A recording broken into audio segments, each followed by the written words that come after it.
You're a matinee idol, I'm just a cartoon. You play the leading part, I play the big buffoon. When I'm about to tell you the way that I feel, I slide across the screen on a banana peel. You're the feature presentation, I am merely funny. When you're kissing on Bacall and calling Bergman honey, I'm forced to cavort with a duck or a bunny. That's such a bogus deal. My racing heart, this rubber chin, they don't drive me glamorous. I hate the part they put me in. You're a living doll, I have only 2 dimensions. Without a laughing chance to build romantic tension. My dream is strange, too strange for Hollywood convention. So I just go from real to real.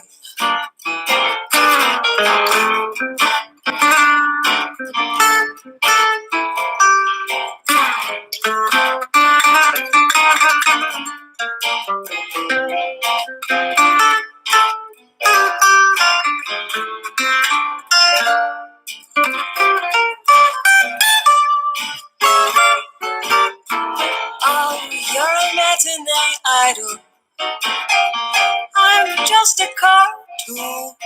You play the leading part, I play the big buffoon. When I'm about to tell you the way I feel, I slide across the screen on a banana peel. You're the feature presentation, I am merely funny. When you're kissing on Bacall and all you're calling Bergman honey, I'm forced to cavort with a duck or a bunny. But boy, but that's a bogus deal. Hey there, kitchen mutants. It is Friday night. I am your favorite daddy man in the kitchen, and that can only mean one thing. That's right. Once again, it is time for Mutant Cafe Live. Welcome to the kitchen again on this Friday night. I am so happy to see y'all here. It is most appreciated. It is week 3 of Fair Food Week. We are rolling through those 9 weeks of this series. It is going so fast. If you missed it, the past 2 weeks we've done a delicious pimento cheese stuffed jalapeno poppers. And then last week we did walking tacos 2 ways, both taco flavored and a delicious burger your way with a special sauce. So if you missed either of those, both of those recipes are in our recipe guide, which can be found in my profile on Twitter, which is Cafe Mutant, not Mutant Cafe. Somebody else has Cafe Mutant, and it's not a cooking show. Anyhow, welcome to this week. It is Fish Fry Week, and we are having a very, very special guest. Why are we doing Fish Fry? We are doing Fish Fry because Mary from the Monster Movie Happy Hour podcast, which is an amazing podcast. If you've never heard it, you should definitely check it out. She asked for fried fish. It is one of her favorite fair and festival foods. So I said, absolutely. And she even offered to come on the show. So shortly, she's going to be joining us right here on the screen. And she has an amazing Minnesota State Fair pickle martini that she's going to whip up for us. So it's a little bonus recipe in this special episode. So, as I always say, there's a lot to do. Make sure you got your oil going and make sure you have a thermometer in there. If you have one, I was talking to Brittany this week. The thermometer, I got to say, it's a candy thermometer. It's one of those gadgets that costs less than $10 that most people don't even think to have in their kitchen. So the next time you're walking down a kitchen aisle, most grocery stores will have them. Just grab one. I mean, when I say less than $10, you can probably grab one for $4 or $5. And they are totally, totally worth it because they make sure you have your oil exactly where you want it to be, so you're not over frying or under frying. And if you're making candy or caramel like we've made in the past, or if you're making that delicious peanut brittle that we've made in the past, you're gonna need one. So just go ahead and grab it. You won't use it that often, but for $5, it's totally worth it. So make sure you get your oil up to about 350, 375. Don't go any higher than that, or your fish, or excuse me, your coating is gonna get way burnt before your fish is actually cooked. So I'm drinking beer. It makes me burpy. Let's get through these ingredients because we do have a lot to do. We are making a beer battered fish sandwich for Mary's fried fish.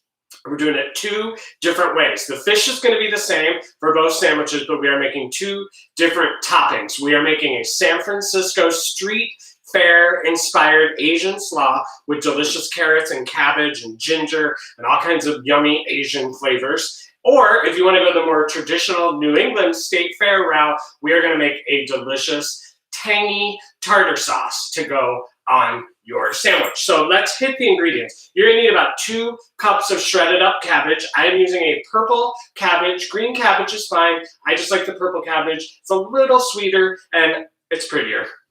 1 large carrot. I've got 2 here just in case. These are like small or medium carrots. 2 large radishes. That's going to give the Asian slaw a nice little peppery bite. You're going to do 3 tablespoons of apple cider vinegar. Feel free to go ahead and use a red wine vinegar if that's all you have. You could also use a white wine vinegar if that's all you have as well. If you don't have any vinegar in your house, you could use a balsamic as well. But vinegar, they all have a slightly different flavor, but I think all of them will play well with what we're doing with the Asian. If you don't have any, just save the second half of the lemon and go ahead and give that a squeeze in there. It'd be good too. You're going to need some ginger, this nice ugly little ginger root, but it's delicious and we're going to make it look even prettier. 2 garlic cloves, 1 tablespoon of honey, 1 teaspoon of sesame oil. Grab a bottle of sesame oil. It is a little expensive for a tiny little bottle, but you do not need a lot. And man, does it add a delicious flavor and smell to what you're cooking. 1 tablespoon of an olive oil. You're going to need a half a cup of mayo way over there. 2 tablespoons of a pickle relish, and I've tried to pull out as much of the juice as I can in there. You don't want your tartar sauce to be too runny. You're going to need a tablespoon of lemon, again about a half of this small lemon. You need 1.5 pounds of either white fish or salmon. I'm going to use the white fish for the traditional tartar sauce New England sandwich. That's pretty standard anywhere in New England, or I would say that's the most common fish sandwich that you would see. Or you can use delicious salmon. Salmon is so healthy. And a lot of people say they don't like salmon, and I have a feeling they just haven't had salmon done the right way. And this is the right way because, man, when you mix it with those Asian flavors and that beer batter, it's so good. So trust me on this, okay? And we're going to season up that beer batter with, and this sounds like a lot, but it's not because this is making a lot of fish. 1.5 pounds is going to make about 6 sandwiches. So we're going to need 1/8 of a cup of garlic powder, paprika, thyme, and salt. And that's each, 1/8 of a cup of each of those. So we've got them all right here on one plate. They're all going the same place, no big deal. You need 1.5 cups of flour, and you need 1 bottle of beer. And we are doing Joe Bob's favorite. I forgot to mention, it is the last drive-in Friday. Yay, week 3. Can't wait to see. And you heard matinee star because that's the only clue Joe Bob gave us is both movies have matinee stars that do not normally appear in horror movies. I don't know what that means. There are a lot of people that do normally appear in horror movies, but man, that could be like 100 million movies. So who knows what we're watching tonight. You're also going to need your cast iron skillet, heavy bottom pot, filled about halfway. You don't need this very deep, so make sure you have at least half because you're gonna put that fish in there. You don't want it coming over the pan. We've talked about that before. And I just use normal vegetable oil. Peanut oil is amazing, especially if you're making the Asian salmon. That is amazing. But, a vegetable oil is fine. And you're going to need some buns to put it on. You don't need the buns. This is awesome on its own. Serve it with some fries. You're good to go. So let's get some of this out of the way because we're going to start with the slaw. And we are going to also start bringing in our friend Mary here. We'll get some of this stuff out of the way. Right, we're going to be moving fast tonight, so try to keep up. that's how it's calling Mary. All right, so what we're going to do is we're going to take the shredder, and we're going to put it in a bowl. All right, just like that. I hear Mary. We're going to see her in 1 minute. And we're going to cut this cabbage. Perfect. All right, so this is only half a cabbage.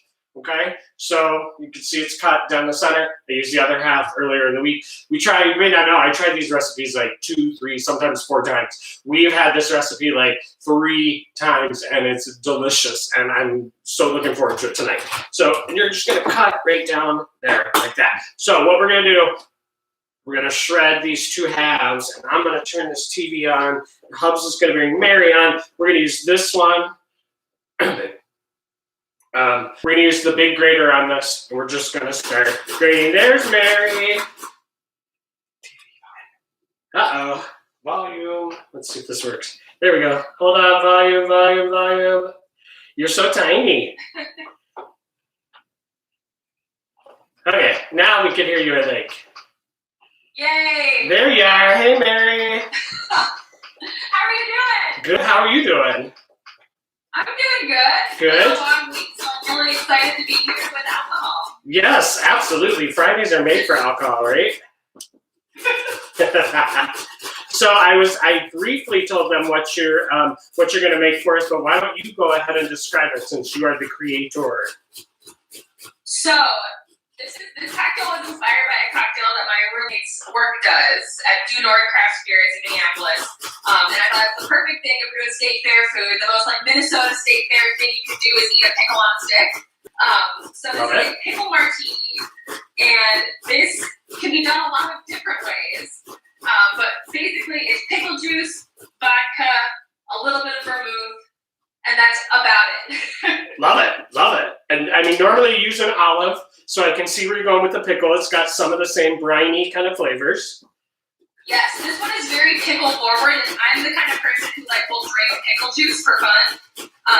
So I'm with you. This is right in my alley, and actually this time I'm going to be using 2 different things. So I'm using black pepper vodka, so it's a little peppery bite. Ooh. And then I'm going to round it out with some dill aquavit because, why the hell not?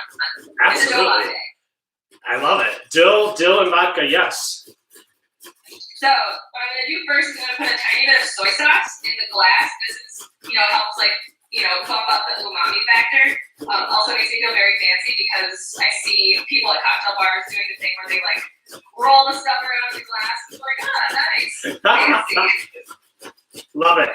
And then in a shaker, I'm going to combine 1.5 ounces of pickle juice, and forgive me, it's going to be messy, so I'm going to do this over my sink. If you would like to watch this, I got a new jar of pickles just for the occasion.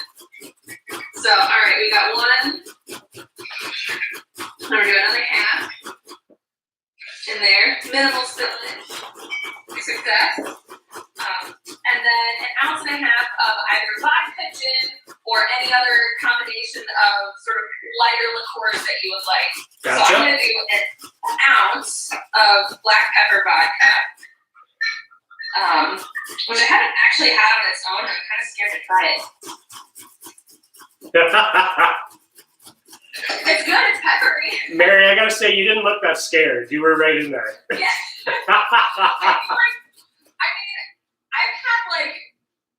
Let me tell you about college and brunettes. So if I can live through brunettes, I can live through black pepper. I love it. And then I do half an ounce of that dill aquavit. And I have to say, aquavit is not my favorite, but I'm excited to try something new. Describe that flavor to me, because I'm not familiar. Aquavit sweet is, gosh, it's like, it's a, oh, maybe it's bad how to explain this. It's a very, like, it's an herbal liquor. It's a great alcohol, but it's infused with a lot of herbs. Okay. And they're all sort of like licorice tasting. But this one actually smells, this to me smells like dill. It sounds good to me. So, You're in that pickle kind of family, so I'm with you. yeah, and I know it's Scandinavian, so Okay. again, hitting that Minnesota thing hard. As you should. Right, and then I'm gonna add a pinch of salt, just to again up the briny factor. Yep. And then I'm gonna also add like a teaspoon of dry vermouth. Now this isn't gonna add any actual flavor. It'll just add like a tiny bit of sweetness that'll make the flavor more complicated. So I'm gonna do the old Mary Poppins. And a little over, but won't kill anyone. You know. And then of course ice. I probably should have put the ice in first, but I got excited. And then a shake. Right on. And just for those of you who are following along, I've moved on to the carrot. And then I'm going to move on to the radishes. Alright, what I've been told is when it gets too cold to hold in your bare hands, then it's done. Makes sense to me. So are you a pickle juice fan, Daddy Man? Oh, absolutely. I actually put the pickle juice in my Bloody Marys. Right? I do the same thing. Right, Good choice. absolutely. Why would you not? I know, right? It just makes it so much better. Yeah, So I get the at the deli, the big giant pickles, love them. So good. You know, another Bloody Mary tip that I learned when I lived in Virginia, Old Bay and a Bloody Mary. Ooh, that sounds good. Is yeah, super tasty. Savory. Yeah. So then the top of my shaker doesn't come off, so I'm going to take you on a journey with me to find this flavor.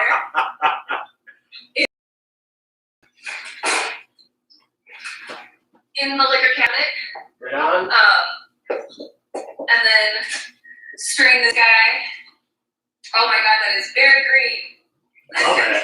Very green and kind of brown. Oh, I like it. It's coming off totally green, especially on the back of your wall there. Love it. Yeah, the lemon lime color really, makes it pop. And then, of course, garnish with a pickle. Absolutely. So I have a question for you. And New pickle or old pickle?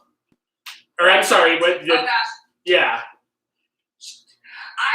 I mean, if you got old pickles, go old. But this one is brand new, straight from the Target. Gotcha. Well, cheers. It looks Cheers. delicious. Oh, it's really good. It's very pickly. So. I love it. Tart. Cheers. Tart. Yes. Good. And a little salty, yes or no? Yeah? Yeah, a little salty, very like umami flavor forward. I like that. Which is like right where I'm a savory kind of gal. I don't have a big sweet tooth, so this is like right in my flavor wheelhouse. And almost like I think I'm tasting the aquavit. The herbs. Yeah, I taste the dill. I taste the like what I would qualify as like generic herbal flavor. Not in a bad way, just like generic herbal. No, I can see where it would pick up the dill from the pickle already. Pickles already have a lot of dill and so maybe some thyme, so it's probably pulling that out. I like it. For sure. And then a little bit of that black pepper vodka too, which is very good, which I think they literally just take vodka and infuse peppercorns into it, which is why it has this sort of like dishwater color. Brownish color, right. How awesome. That's a great idea. You can do a lot with vodka. Yeah. Amazing. Well, do you want to, I'm going to give you the option. Would you like to hang out a little bit while we cook, or it's up to you? Oh my gosh, I would love to hang out. Okay, right on. Why don't... Tell me about how your week has been. Okay, so I'm gonna really quick.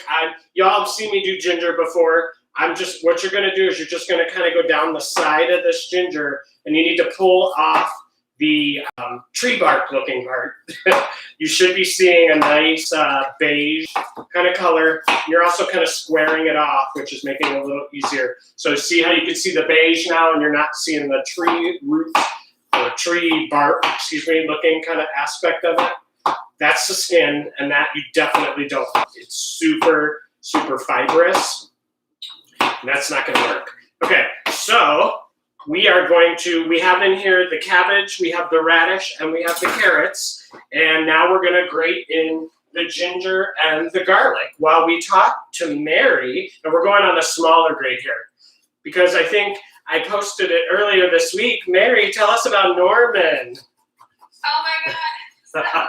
Norman the lamb has been since reintroduced with the other sheep, which is very exciting. But backstory on Norman, I work at a farm museum in Minnesota, and we have sheep and cows and all sorts of animals, and we had a lamb, and every now and again, one of the moms will reject the lamb. Where if they have twins, they'll care for the one, but they'll ignore the other. And so Norman was the one who got ignored. And so we swooped in and bundled him up and got him nice and warm. He was born on a very cold Monday, like 4 weeks ago now, something like that. And I got to take him home and bottle feed him, because it's almost like having a toddler and an infant at the same time, where they need to be fed by bottle every 4 hours, but then they pee everywhere. Well, okay. Awesome. So, he was very cute, and the Mary Had a Little Lamb rhyme, like, of course, that's right where people go. Right. But like, and everywhere she went, the lamb was sure to go. That's real. Where I would take him, I have a small backyard, but I took him to a park once or twice, so I get him out to run and do things that lambs do. Right. And I didn't even think about like getting him a leash or anything, because I don't know, it just crossed my mind. But he would just follow right behind me, and he would run off and he'd run right back, and it was extremely cute, and he was very snuggly and loved to be held. He still likes his little face rub, but now he's back with his fellow sheeplings, and we still bottle feed him, and he's actually at the point where he is big enough where he could probably just start eating like solid food. That's so awesome. Norman is like a story of courage and resilience that we need during these hard times. If Norman can make it, so can we. No doubt. He was so cute. He was adorable. I couldn't believe how quickly he got so big. I know. It's even after that the first 3 days, like the first was right after he was born. He was very small and wrinkly, and he had a teeny tiny little belly, and he was super tired. But by day 3, he started to really eat, because he didn't like the bottle at first. So he started to really eat and got a belly and perked up and wanted to interact and was very playful. And now he's like, or the other lambs rather, where he's like the cutest little like all lambs have. It's like a tiny little pot belly, and I just love it so much. So cute. And now he's already had his big adventure, so he's going to be the brave one in the pack. Raise the pack. I don't know what they're. Exactly. I feel like they all, because he's with 2 other lambs, and I feel like they all have big personalities, and I'm sure this is just me imparting my weird mindset on this whole animal hierarchy here. But I feel like Norman is the everyman. Norman is the one that we identify with. Norman speaks for all of us. I love it. Then there's another one that's very shy, but very curious and affectionate, and will come up to you after a little bit. And then there's another one that I've been calling Beefcake Sheep, because he's huge. He's just like a beefy lamb. He's just 2 times bigger than the other lambs. He's enormous. And he's kind of like a big, like a gentle giant. He's got a tough exterior, but he really just wants to be understood. I love it. So cute. We're start calling you Clarice. I need to start making a comic or something. All right, so we have in this bowl, we have our cabbage, we have our carrots, we have our ginger, and we have our garlic. Did I say garlic? Yep, okay. So now we're gonna make the sauce, which is just the apple cider vinegar. This is so easy. We're almost done with the slaw here. We've got the toasted sesame oil, the olive oil, and again, because you don't want to use all the toasted sesame oil, it's a little strong. And we're gonna take this honey out of here, and we're just gonna whisk that up really quick. And that is basically the dressing for the slaw. And we're doing this early because you kind of want it to just sit and kind of hit these, the cabbage a little bit. This acidity from the vinegar is gonna kind of break it down just slightly. You really want this to kind of be fresh, a little salt. And then what we're gonna do is we're just gonna pour this over, mix it up really well, and that is your Asian slaw done. And it's just gonna sit and hang out while we do the fish. But before we do that, we're gonna jump onto the tartar sauce. And you're not gonna believe how easy this tartar sauce is. You're not gonna want tartar sauce from a jar ever again, because you probably have these things hanging out already, which is a half a cup of mayo, a couple tablespoons of, again, the pickles, pickle relish. And another fork or spoon. And all we're gonna do is we're gonna combine those two things. And again, with that pickle relish, try to leave the juice kind of behind because it makes this a little too runny if you get a lot of juice in there. And we're gonna give it a nice squeeze of some lemon. About a third to a half of a lemon. And my trick I've shown you before with the lemon, squeeze it up so the seeds stay up there. And again, don't go too much because you don't want it to get too runny. A little bit of salt, a little bit of pepper, and there's your tartar sauce. We got any questions, Hobbs? Sorry. It was... No. There's tartar sauce. All right, if you got any questions, make sure you let Hobbs know in the YouTube chat room. Make sure you @ Mutant Cafe in the YouTube chat room. Hey, there's your tartar sauce. Hey, Hobbs, I've got a question. Yes. I want to know, so I know Daddy Man is a bourbon guy. What are you? I like De Serrano, and I am more of a wine drinker. Nice. He likes Red, it. white? I like more white than red. I like, there's a vineyard in Traverse City, Michigan that we've been to, and they make a really good Riesling. So we bought several bottles of that. It's pretty good. Yeah. Hobbs is not a huge drinker. White wine. Yeah, I'm not a super huge drinker. He tends to call me Vacation Jay when I start drinking because then it's out of control. When Hobbs starts drinking, it's a party. Myself quarantine Mary when I drink a lot. There you go. All right, so we got your sauces done. Now we're going to move over to the fish. What you need is you need your 1.5 cups of flour and all those herbs we talked about. We got thyme, we got garlic powder, we got smoky paprika. Smoked paprika is preferred in this recipe if you can get it. Regular paprika is fine as well. And then salt. And again, it seems like a lot of herbs, but it's going in 1.5 cups of flour, which is a lot. And another fork. We'll do fork spinning. Just give that a nice mix, okay? You don't want to see any big clumps of herbs. Just get it all mixed up, and you definitely don't want to see anything pure white because then there's not going to be a seasoning. Right. So that's that. And then we're going to move on to the fish, which this is the fun part, Mary. This is your... Yay, I'm so excited to see how you fry the fish because I've never fried fish before, not once. It's so easy, especially since I'm cutting them into smaller, like sticks almost. They cook so fast. All right, so, and we are doing beer battered.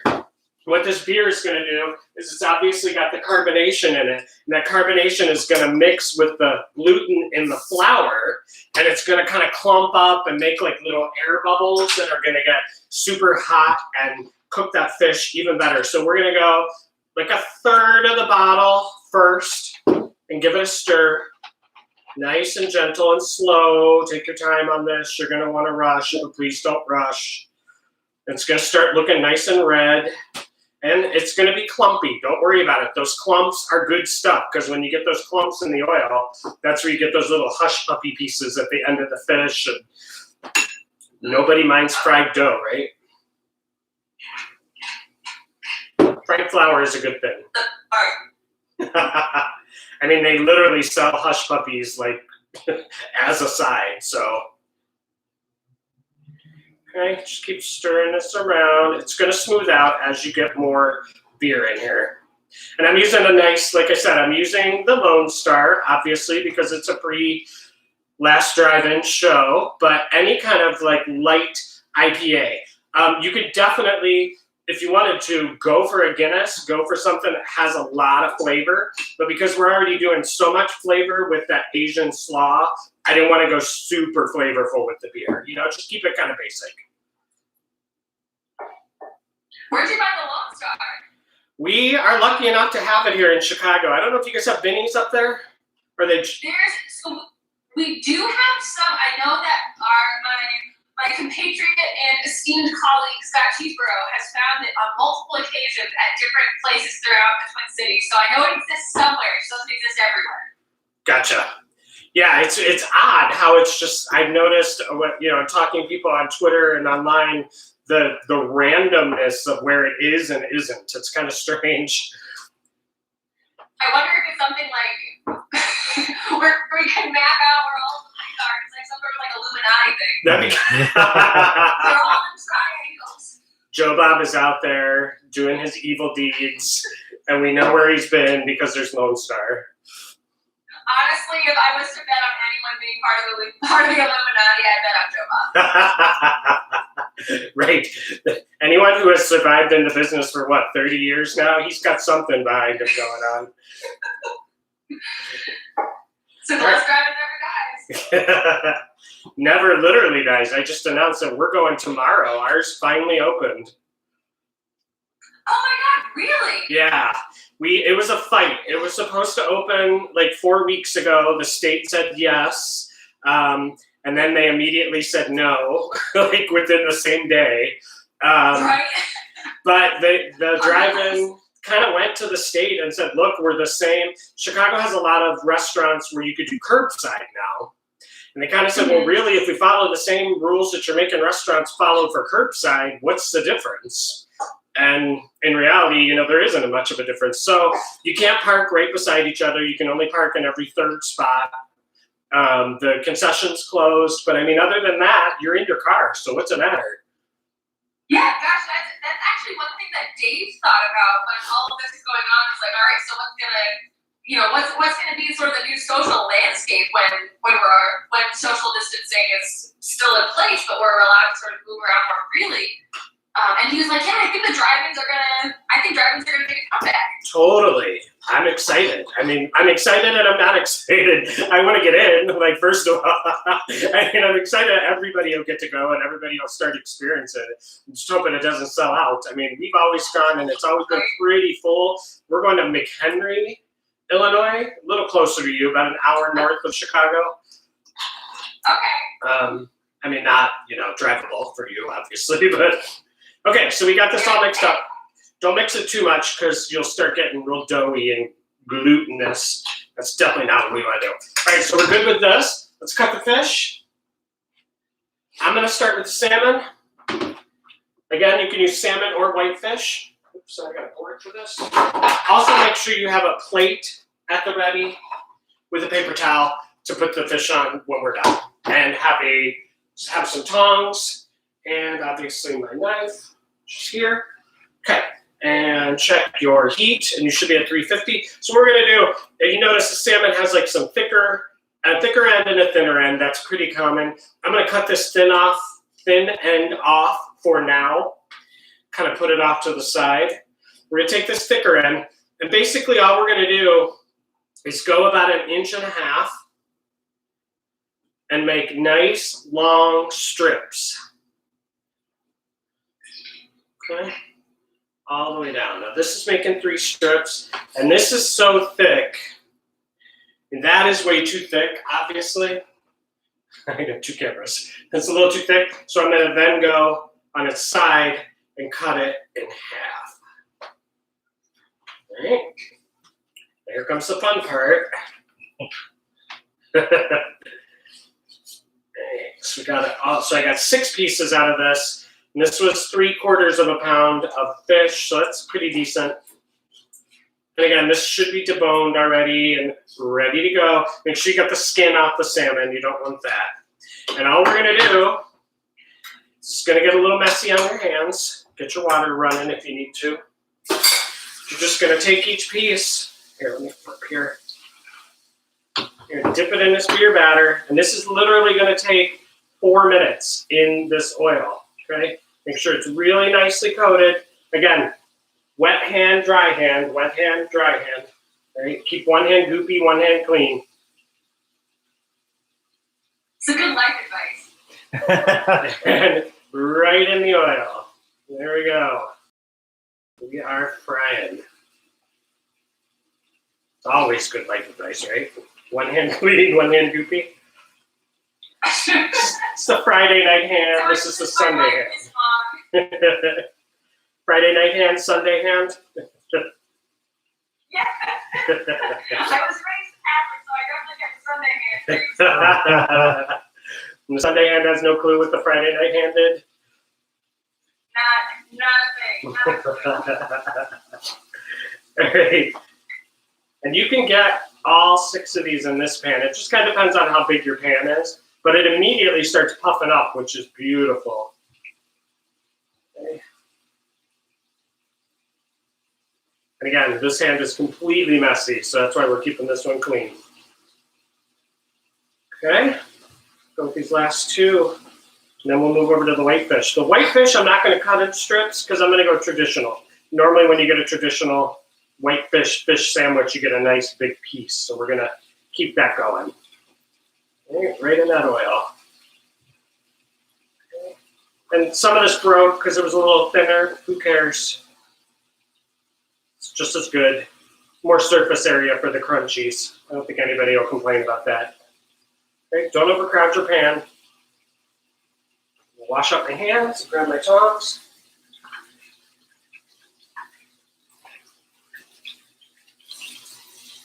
How big would you say the pieces of fish are that you cut?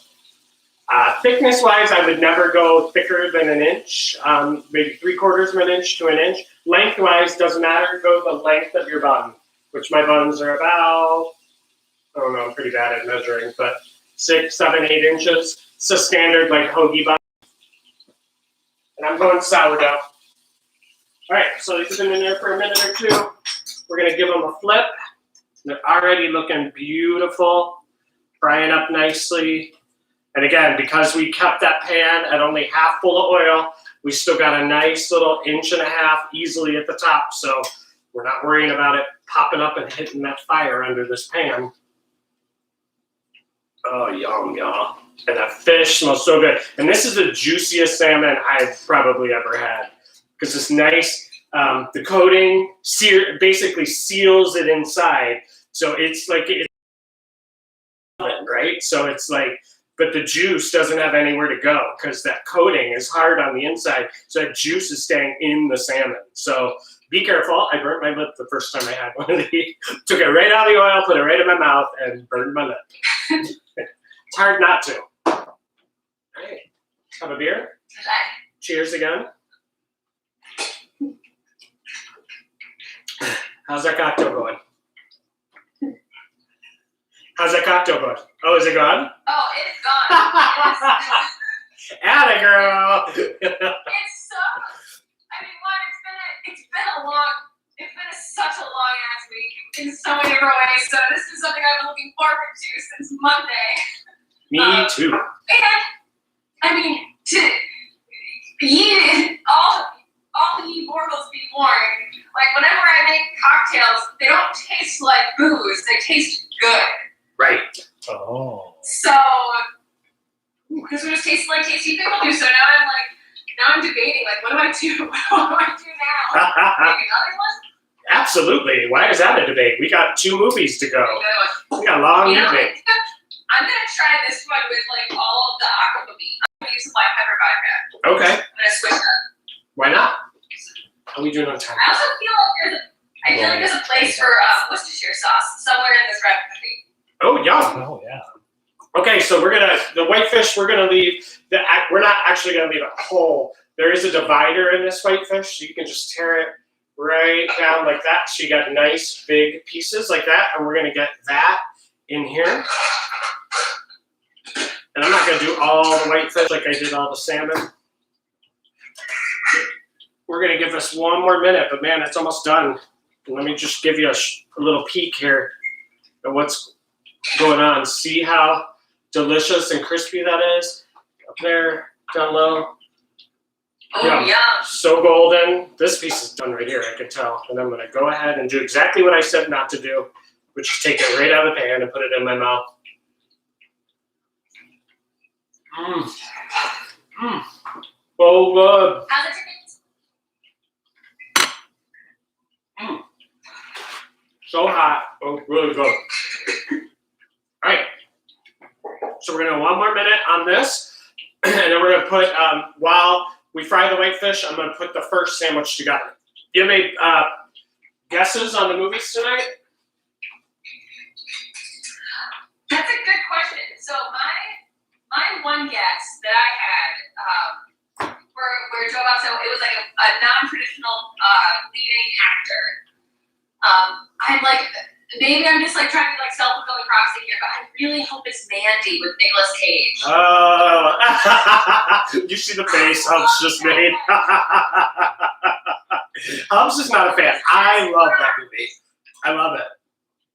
That's a great guess, actually. I feel like Nicolas Cage has finally like reached his stride, where he was trying to be sort of the action hero, and everyone was like, "No, you're so creepy. You can't be the action hero." Right. So now he's settled into like such a cool space in the genre where he's doing things like Mandy and Color Out of Space, and now supposedly Tiger King. I saw that he's playing the Tiger King. That's that's the best news I've had all year. It's a match made in heaven, in my opinion. Right? Who And we else just could have possibly chosen? right. And I apologize. I feel bad. I don't know her name, but we just saw the actress is the main character in the Grudge remake, and it took us like 45 minutes. She looks so different in this movie, but the big eyes and then the voice at one point, we're like, who is it? So we finally looked it up, and she's amazing in it. It's an movie, but she's really good in it. She is the highlight of the movie. Ooh. Yeah. I'll have to look it up. It's interesting. It's So almost. what are your guesses? Go ahead. I'm sorry, what are your guesses for tonight? I guess Tammy and the T-Rex with Walker. Not Chris Walker. Paul Walker and Denise Richards. And I guess my second guess is just purely what I want it to be, which is Texas Chainsaw Massacre 4 with Renee Zellweger and Matthew McConaughey. Oh my God. He's already done the first one, so probably not, but... That would be fabulous, though. I mean, Texas Chainsaw Massacre 4, like, that's right in Joe Bob's wheelhouse. Exactly. I almost could see him doing that more than the first one, but... Yeah, I feel like they've been doing some really surprising films this time around. Super fun. I feel like last year was okay, let me tell you what the show is all about. And this year is like, okay, now I gotcha. I'm going to do what I want to do and show you some real messed up stuff. And I love it. I feel like this is a master class. Yeah, absolutely. It was like horror 101. Now we're at like horror 501. Exactly. We are right. Exactly. We're getting our degree. All right. There is your salmon. Yummy, yummy, yummy. Look at that. All right. So we're going to do the same thing with the whitefish, and I'm going to make a sandwich, and we are running out of time. Oops. Forgot my clean hand rule. So just coat this whitefish really thick. Pop it in there. Ooh. Nice and gentle. Always put the fish in the hot oil going away from you. So if it does splatter, it splatters away from you. Like that. Okay, never towards you. All right, and there is the whitefish. And these are going to take an extra couple minutes. So while that is going, I'm going to make one of these sandwiches.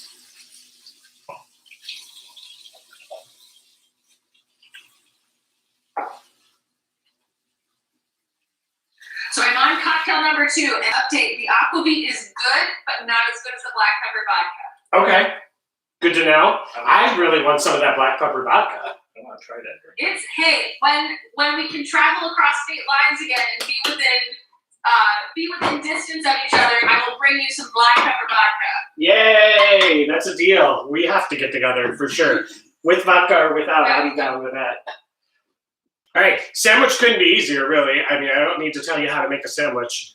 Basically, I toasted these. Again, these are sourdough, little baguettes or little rolls. And you're really just going to take a piece or two, let them cool down. I know it's going to, you got to wait a minute or two. I'm sorry. Don't burn your mouth, trust me. Took a week before I could eat weird or normal again. And then a little bit of this Asian slaw. Just go ahead and get it stirred around a little. You should see a little juice at the bottom. That's fine. Just kind of let some of that juice drain out. Try to be. Oh, I knew that was going to happen. Messy Marvin. My pictures always look beautiful. And trust me, that's because I spend, hours taking, right, with the cocktails. How long does it take you to take a cocktail shot? Hours. Oh my gosh, well see, so I feel like they come together very organically, but we're so lucky to have Dave Geister, who is an artist and who knows how to set up a shot. So Scott and I step back in our cheerleaders brigade who just takes beautiful. Yeah, your shots are great. Every time you send me one, I'm like, holy cow. All right, so there is your salmon Asian slaw. Yummy. It's the first sandwich. I wish I had one of those cocktails to put beside this. Yeah, it'd be a good pairing. Yeah, right? The pickles really sound like they spark with this fish. All right. Now this fish is a lot thinner. So it's going to cook a lot quicker. But it still needs about 1 more minute. Get this out of the way, maybe have another bite. Anybody have any questions in the room before we leave? Guys, this is so good. That paprika really pops out of this, makes it nice and orange. All right, let's get this last sandwich done. I'm going to put, because I like the tartar sauce, because it's mayo-based, and who doesn't like that? I mean, if someone doesn't like mayo, I don't know if we can be friends. Mayo is an underrated condiment. No doubt. Homemade mayo. Have you had a homemade mayo? Ooh, I've never had homemade mayo, but now I'm going to have to try. It's not hard. It's just eggs. Eggs and oil. Ooh. Yeah, I do this thing where it's, I make sourdough bread at home, and I do I toast sourdough bread, put a thin layer of mayo on it, and then fresh tomatoes, and then a little bit of cracked black pepper and salt. Ooh, yum. It's so good. Wow. I eat it too often. But now I'm going to have to make my own mayo to try with it. Yeah, it's really not hard, especially if you have a hand beater. It's really, I have a really cool old jar. Hey, you can't reach out. It's a really cool, tall, old jar, and it's got a beater in it. It's really cool. But yeah, it's one of those things? Sort of, yeah. It's almost, yeah. All right, I'm going to pull this one out. Like I said, these cook up much quicker because they're thinner than the salmon was. Look at that. White, flaky fish. And it's all puffy because of that batter being filled with the beer. So I'm just going to pat this dry. You would just let this sit for a minute. Obviously, I'm not going to bite into this because it's scalding hot. But we are running out of time. I want to make sure you guys get to do the drive-in countdown with the trailer. So there's that. And you got your mayo slathered on top. And that is your traditional one. And there are Mary's requested fried fish. We made them into 2 different sandwiches. A nice Asian San Francisco slaw. And a homemade mayo. Or homemade tartar sauce. Mary, thank you so much for being with us. I really appreciate it. We missed you guys. Oh my gosh, thank you so much too. This has been so much fun. We're excited to do more, to hang out more, and let's do this again. And happy last drive-in. Happy driving. Thank you guys for joining us. Thank you for joining us once again. And thank you, Mary, for being with us. I hope you guys all enjoyed the fish. If there was anything that you didn't catch in there, I'm going to be in the tweets all night long, especially the next hour. I know we were kind of talking to Mary and walking through that all pretty quickly. I may not have covered everything. So if you have any questions, please at me. You can, that's Cafe Mutant, not Mutant Cafe, at Cafe Mutant. And these videos are up indefinitely, and the recipes are on the link on my Twitter bio. I really appreciate you guys being here. See me next week. I haven't announced what it is yet because I'm bouncing back and forth. We may put a poll up tonight whether you guys want to go sweet desserts or do you want to go with another main course. I've got some things planned, so I think I may leave it up to you guys tonight to let me know which recipe we're going for next. Thank you guys so much for joining us. I hope you enjoyed the fish. I'm going to do the close-up and definitely see you in the tweets for the last drive-in. Here we go. Thanks, Twitter. Ooh. Look at that hot oil action. Oh. Thank you guys so much. Thanks, Twitter. And last but not least, thanks, YouTube. There's your sandwiches. Delicious. And check out the fried fish. Thank you guys so much. I'll see you next week and see you in the tweets.